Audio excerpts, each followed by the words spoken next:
Hello everyone and welcome to this very special video in which we will talk about how to spend the last 2 weeks of your STEP exam preparation to ace this exam and not die in this process.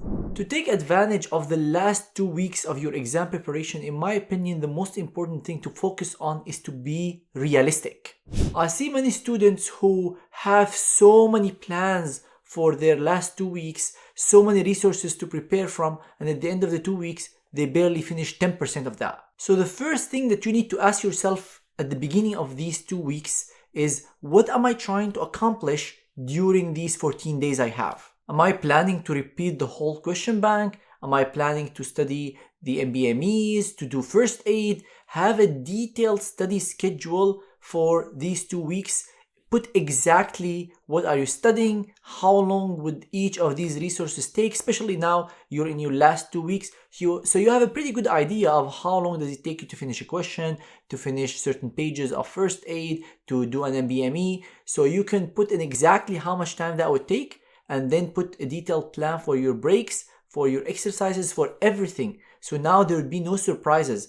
And when there are no surprises, there is no stress. But the question that you might ask yourself, well, how would I know what do I need to do in these 2 weeks? Do I need to repeat the whole question bank, 4,000 questions? Or do I study another question bank? How many NBMEs should I do? What do I need to do in these 2 weeks? And the plan will be different based on each person. If you're someone who has amazing knowledge in their biochemistry, pathology, and physiology, maybe it's not the best idea to repeat these resources again. Well, if you have difficulty in biostatistics or ethics or pharmacology, focus on these resources more during these 2 weeks. So the plan and what you will be reviewing will be tailored based on you yourself. And don't just take your feeling for it. I don't recommend subjective evaluation of your strengths and weaknesses of a particular subject. If you're someone who's studied UWorld or AMBOSS, go and have your plan data driven. So go and look what is your percentage of correct questions and wrong questions in each of these subjects. If you see a huge disparity between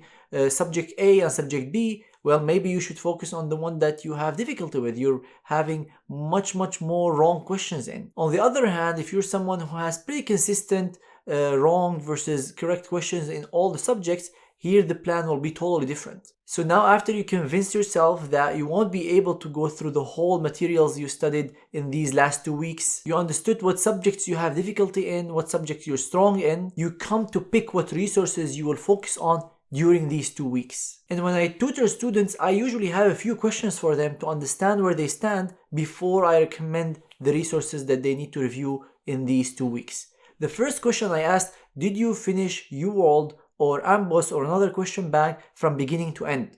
Because if the answer is no, I'm going to ask you what percentage of UWorld did you finish and how much left? And are the areas that you did not finish you're very strong in and you don't need to go through UWorld for that, or you still have difficulty in? Because if you still have 2,000 questions to go through, maybe 2 weeks might not be enough to do any of that and you might need to extend your exam. But in most scenarios, people have finished a whole round at least of UWorld before the last 2 weeks. And in this situation, I would ask you, did you take any notes from your studying? Because it's pretty challenging to go over 4,000 plus questions in less than 2 weeks. So here the notes or the flashcards that you built come handy, because you might be able to go through your whole notes or your whole flashcards depending on how many you built or how many you wrote during that time period. But it's pretty difficult to go through the whole questions and explanations during 2 week period. Also, in my opinion, just going over the questions themselves without reading the information and the knowledge behind that, the reasoning behind that,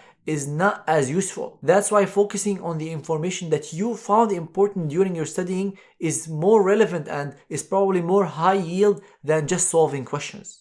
The other question I would ask you is, did you finish first aid? And if yes, did you study it well? And how many rounds of first aid did you do? And if you're like most students have went at least a round or two of first aid before the last 2 weeks, that is definitely an important resource to include it in your last 2 weeks of studying. And finally, how many NBMEs have you solved so far? Because if you did not finish any of the NBMEs, the first question that comes to mind is, are you actually ready for the exam? How did you know that you'll actually pass the exam?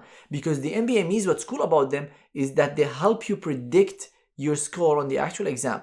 So if you did not take any of the NBMEs or any of the UWorld self-assessments, how do you know that you will actually pass the exam? But again, if you're like most students who have taken some NBMEs before the last 2 weeks, they've seen that their score on these assessment tools is above the passing score, I recommend you keep at least 1 or 2 for your final 2 weeks. So the ideal scenario is someone who has gone at least 1 or 2 rounds of UWorld or a similar question bank, have taken notes from these question banks, have gone through 1 to 2 rounds of first aid, have done few NBMEs, and they've seen that their score is above the passing score.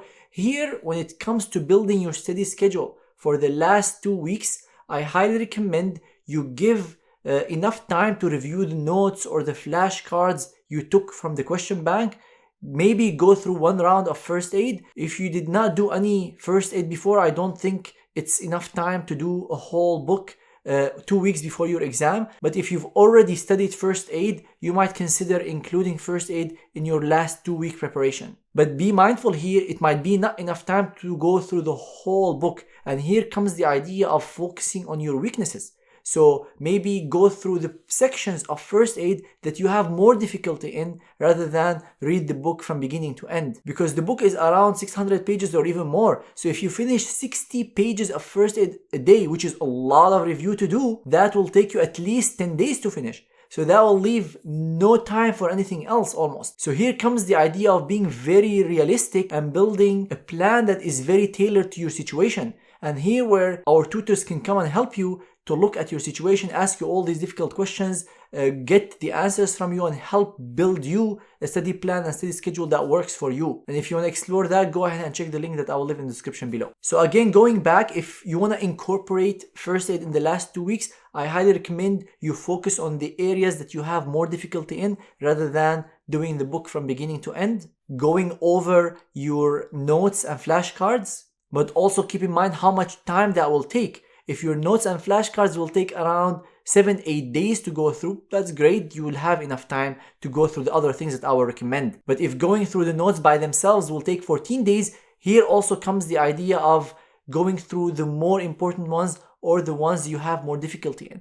That's why actually when I take notes, I highlight them in different colors. So I say the red ones are the ones that I must go through.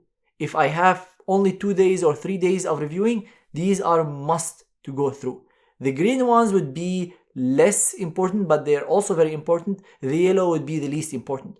So I divide even my notes by the color coding into different level of importance depending on how much time I have left for my reviewing. Another thing I recommend you include in your last 2 weeks of your preparation is solving 1 to 2 NBMEs. And keep the most recent NBMEs, the ones that are most likely to predict your score, until the last 2 weeks of your preparation. Maybe solve them around a week before the exam day. Do 2 NBMEs because each one has 4 blocks. So doing 2 back to back gives you a very real simulation of the actual exam. And I highly recommend you study these questions. I see many students, they solve the NBMEs, they get a passing score and they're happy and they feel good about themselves and they go on with their life. On the contrary, I think in addition to you feeling great about yourself, which is amazing, you should study these questions. You should study why this question was right, why this question was wrong. Is there anything I need to learn from these questions? Write that electronically or through flashcards somewhere. And some might tell me, well, the NBMEs don't have explanations. Well, you have ChatGPT now. So if you don't understand or don't know why this question was wrong, go and search it on ChatGPT. But most of the time, these questions that you got wrong will have an answer in First Aid or UWorld, so you can go and check. And if you can't find the answer to this information, or you couldn't understand why this question is right or wrong, search on ChatGPT, and there are multiple forums as well that will explain to you why the answer to this question is this way or that way. And some might ask me, well, why are you leaving NBMEs to the last 2 weeks? I don't think you should leave NBMEs to the last 2 weeks. I think you should start doing NBMEs from the first day of your exam preparation, but space them out. Don't do everything in the beginning. Do maybe one in your first month, another one in your second month, third in your third month, and leave at least 1 or 2 until the last 2 weeks. Because in addition to the knowledge inside the NBMEs by solving these questions and understanding why they're right and wrong, there is value in the NBMEs in predicting your score and progress. So also analyze where the problems are. Do I have a problem in all the subjects, in one of the subjects? Is the reason that I'm answering most questions wrong because I have no idea about this information? or because I know the information but I'm answering it wrong, and in that case I might need tutoring versus studying more versus a better resource. So now we talked about reviewing your notes, flashcards, sections of first aid, taking 1 to 2 NBMEs, and some might ask, other than doing 1 to 2 NBMEs, should I solve questions? Some advocate for spending the whole 2 weeks solving questions, or they solve the questions they got wrong on UWorld. I have nothing against solving questions. I believe solving questions is very important, but I believe that you need to solve questions way earlier than the last 2 weeks. The last 2 weeks is a crash review period. So that's why I recommend, if you're studying for the USMLE exams, to start solving UWorld or AMBOSS or any question bank in the exam style. So you go and sit for full hour, solve 40 questions as if you are in the exam, and then study the explanation. Don't study in the tutor mode where you read the question, solve it, and see the answer. Because I want to train you to solve these questions way earlier than the last 2 weeks. So if you're someone who's always studied tutor mode, has never done blocks in the exam style, you should highly focus on solving questions in the exam style, and maybe even considering postponing your exam if you're having difficulty with that. But if you're someone who has ran this marathon, who practiced for the marathon since day one of their exam preparation, I don't know how much solving more questions in the exam style will help you, because you've already done that for thousands of questions.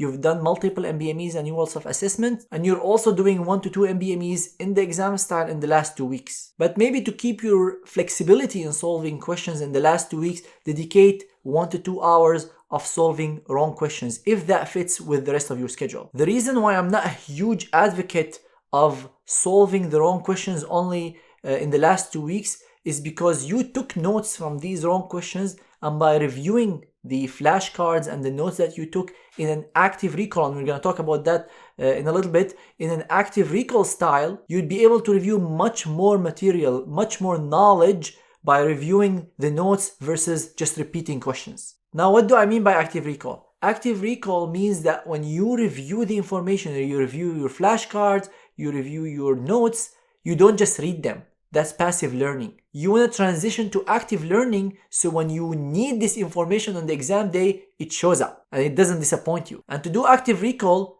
don't just read the information, try to remember it. And that's why building your notes, even your notes in a question and answer style, helps you search for that information before reading it. So if you took a note about the difference between Alzheimer's dementia and vascular dementia, maybe write your note or your flashcard, what is the difference between Alzheimer's dementia and vascular dementia? And then try to remember that before looking at the answer. Because even if you get that wrong, the connections in your brain when you're searching for that information and you read it after will be much stronger, and the information will transition to long-term memory rather than just reading the difference between Alzheimer and vascular and you just read it without your brain trying to look for it. I hope that you tried active recall a long time before the last 2 weeks, but even if you're listening to this video and it's the last 2 weeks of your preparation, it's not late. Active recall will help you get more of the information you're studying that show up in your brain on the exam day. In addition to focusing on the weak areas that you have difficulty in, I highly recommend you focus on the high yield topics. But the $1 million question is, how do I know what topics are high yield and which ones are low yield? How do I know which topics are likely to show on the exam versus others very unlikely to show on the exam? Because you might have difficulty in areas that are not as important. So even if you review it or not, it won't make a big difference. Because you might spend a week reviewing these weak areas, but you might get 2 or 3 questions from that on the exam. So you want to spend your time on the things that actually matter, on the high yield topics. And ways to know what topics are high yield is the things that got repeated multiple times in UWorld and first aid. You see it over and over in the NBMEs and UWorld self-assessments. So by the time you reach the last 2 weeks, you should have an idea of what is high yield and what is low yield. Also, we're building a list of the high yield topics for each subject of the Step 1 and Step 2 CK exam, and we're continuing to expand that, and you can get that fully for free by clicking on the link that I'll leave in the description below or the card above. And you will get a list of these important high yield topics that you should know about. And I'm sure you've heard some YouTubers or blogs talking about the 80-20% rule, where 80% of the questions come from 20% of the knowledge. I'm not exactly sure if it's exactly 80-20, but I highly believe in the idea of the majority of questions come from a certain percentage of topics that commonly get tested. That's why I built this course. It's a few hour course. You can watch it before your exam. It can give you a comprehensive overview of biostatistics and help you answer these questions on the real exam. Also, a tutor can help you identify the high yield topics, low yield topics. We're building a plan specifically dedicated for the last 2 weeks of the exams that you can check out on our website and reach out to our customer support team, and they can tell you more about that. So you can buy a certain number of hours where we focus on the high yield topics, just go through one subject at a time, and every day we finish one. We only focus on the high yield topics, go of what usually is tested for each of these topics, and help you learn what commonly is tested, so you don't waste your time in the last two weeks of your exam trying to find what is important and what is not. And you can check out our USMLE tutoring packages by clicking on the link in the card above or the link in the description below. Now, some people ask me, how many hours should I study for the last 2 weeks of my exam? Most people in the last 2 weeks of their exam preparation, they're studying full time, because even if you have a job, you usually take 1 to 2 weeks of your job or residency or whatever you're doing to focus on studying. So if this is the case, I highly recommend you study between 10 to 12 hours a day during these 2 weeks. And I have a detailed video on how you can study 12 hours a day without burning out, because I don't want you studying the whole day without doing anything else. I actually want you to spend some time doing sports, having breaks, watching TV, doing whatever is fun for you. Because the last thing I want you to do is stress out too much, burn out, and end up going to the exam very tired, not have energy to answer the question, and not enjoy the day before your freedom. So that takes me to my next advice is, in the last 2 weeks, focus a lot on your health. Eat healthy, sleep well, do not compromise on sleep. An hour extra or 2 hours or even 3 hours of studying will not change your score, but will improve your sleep, and that will improve your score significantly. Because if you go to the exam with poor sleep and tired, you're not gonna score well. You're not gonna feel well for a 7 and 8 hour exam. So keep a good sleep routine. If you're someone who studies at night and sleeps during the day, it's time to switch that, because the exam is gonna happen during the day. So you need to switch to the schedule of sleeping at night and studying in the morning, and do the last NBME exactly in the time of the actual exam. Do consistent breaks during your studying hours. Do something to keep you active, and spend some time with people so you don't feel lonely and isolated. But you have to do that in moderation, because remember, you have to study 10 to 12 hours, and to do that you have to limit your breaks. So don't eliminate your breaks, but try to be moderate in the amount of time you spend. Not everyone has to do that. If you're someone who's a superstar, you've finished everything, you don't have much to study, you don't need that, you're already scoring 30-40 points over your passing score and step 1 is pass fail, you might not need to study that amount. But most people do, and in these cases, try to put that balance between your breaks and having fun and not burning out and your studying hours. The main enemy usually for your studying hours is social media, distractions from your phone, so try to minimize that as much as you can. And finally, prepare your exam day essentials. If you're someone who likes to drink coffee and needs some coffee to keep them awake during an 8-hour exam, get some coffee with you. I get some headache when I'm focusing for 8 hours straight in an exam, so I took some Tylenols with me as well. And that can save the day for you, because if you get headache and you have to suffer through that, and you have to try to focus on solving 40 questions in 1 hour for multiple hours straight, that's gonna be torture. Also, wear something comfortable, get something to eat, but don't take anything that is so heavy that you feel sleepy and drowsy after eating that. I hope this video helps you in crushing the last 2 weeks of your preparation. It's the end of the long marathon. I wish it provides you with some insights on what to do and optimize your studying so you can crush your USMLE exams. If you find any value in this video, if you watch this video, it helps you ace these last 2 weeks. If you crush your step 1 exam or step 2 CK, come back here, like this video, drop a comment below, and subscribe to the channel so you get notified whenever I post future videos on my YouTube channel. Once you click subscribe, you'll have a drop down list where you can pick the bell sign so you get these notifications. And if you need help with your step 1, step 2 CK exam, you need a tutor to show you the topics that are high yield, someone to talk to, help you build the study plan, study schedule, we have amazing tutors for you. You can schedule the session with them. If you don't like it, we'll give you your money back, no questions asked. And you can sign up to get this tutoring by clicking on the link in the card above or the link in the description below. Also, if you want to get this list of high yield concepts that I mentioned and multiple other amazing resources for Step 1 and Step 2 CK, you can get it by clicking on the link that I'll leave in the description below. You'll provide your name, email address, and you will get these resources delivered to your inbox. Thank you everyone so much for watching and wish you best luck on your exam. Peace.